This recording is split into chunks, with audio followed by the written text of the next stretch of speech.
अस्सलाम वालेकुम। आज एक न्यू रेसिपी के साथ हाजिर हैं। आप देख रहे हैं MH होम कुकिंग।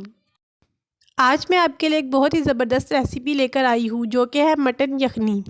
जैसा कि आप सब जानते हैं कि सर्दी का मौसम चल रहा है और बच्चों बड़ों सभी को नज़ला ज़ुकाम खांसी का प्रॉब्लम है, तो इन सभी प्रॉब्लम्स का एक इलाज मटन यखनी भी है। आप चाहें तो चिकन यखनी भी बना सकते हैं। चिकन यखनी की रेसिपी भी मेरे चैनल पे मौजूद है। आइए चलते हैं अपनी रेसिपी की तरफ और देखते हैं कि मटन यखनी बनाने के लिए हमें किन किन चीज़ों की ज़रूरत है और ये कैसे बनाई जाती है। तो आप अगर मेरे चैनल पर न्यू हैं तो मज़ेदार और चटपटी रेसिपीज़ जानने के लिए मेरे चैनल को सब्सक्राइब कीजिए और साथ ही दिए गए बेल आइकन को प्रेस कीजिए। मटन यखनी बनाने के लिए हम एक नॉर्मल साइज़ का बर्तन लेंगे और उसको गैस पर रख देंगे। फिर हम उसमें डालेंगे 1 टेबलस्पून घी। आप ऑयल भी यूज़ कर सकते हैं।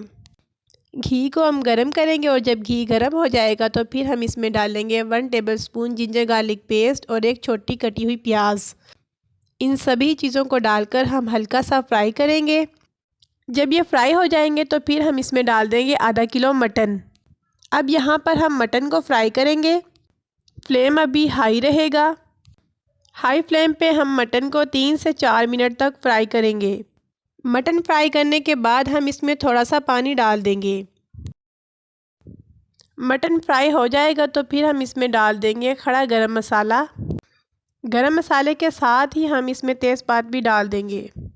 अब हम इसमें डालेंगे नमक 1 खाने का चम्मच भरा हुआ और 1 ही खाने का चम्मच काली मिर्च पाउडर।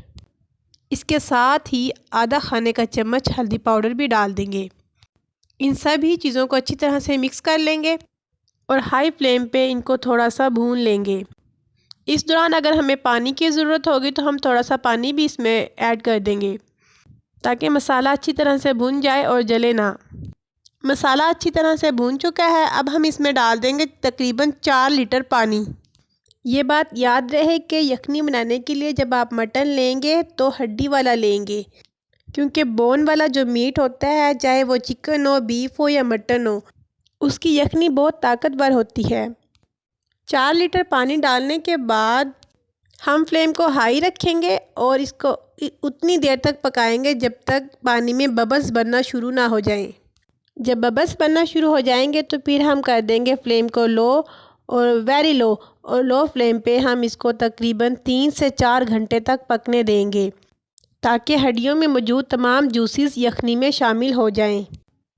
यखनी को पकते हुए तकरीबन 3.5 घंटे हो चुके हैं।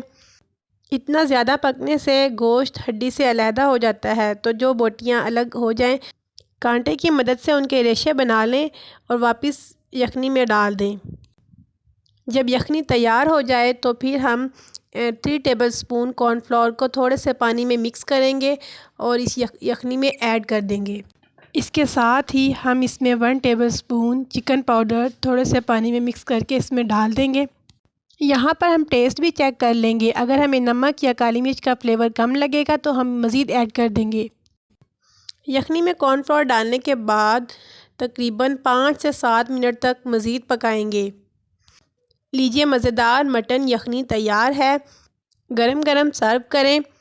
रेसिपी पसंद आए तो वीडियो को लाइक करें और दोस्तों में शेयर करें। रेसिपी के अबाउट कोई क्वेश्चन हो तो आप कमेंट सेक्शन में पूछ सकते हैं। इसके साथ ही मुझे दीजिए इजाज़त। अपना बहुत ज़्यादा ख्याल रखिएगा और मुझे दुआओं में याद रखिएगा। अल्लाह हाफिज़।